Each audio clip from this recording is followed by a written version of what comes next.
Des milliers de migrants bloqués en Grèce aux portes de la Macédoine.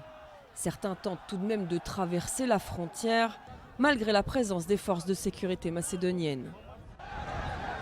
La tension est à son comble, la police lance des bombes assourdissantes. Au moins 5 personnes sont blessées par les éclats. Ils nous ont tiré dessus aujourd'hui, je peux vous raconter, je l'ai vu.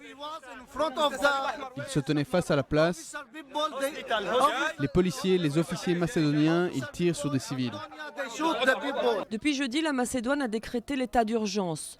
Ne pouvant plus faire face au flux de migrants, les autorités ont décidé de faire appel à l'armée. Plus personne ne doit franchir la frontière avec la Grèce. Une situation difficile pour ces migrants, dont beaucoup de femmes et d'enfants. Il y a ici des centaines de personnes vulnérables, des enfants, des bébés et d'autres personnes extrêmement vulnérables avec des besoins médicaux. Et la plupart d'entre eux, ou voire tous, restent dehors en plein air. Comme la Grèce et la Serbie, la Macédoine fait partie des pays de transit pour les migrants, en majorité syriens, qui souhaitent rejoindre l'Europe occidentale. Pour passer les frontières, les migrants craignent devoir payer de nouveaux passeurs. Pour quitter Alep, on a dû payer 2 fois, vous imaginez ?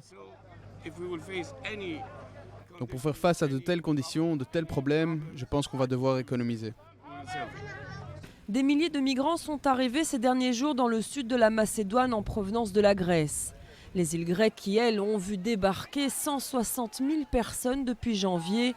Des hommes, des femmes et des enfants fuyant pour la plupart la guerre en Syrie, en Afghanistan ou en Irak.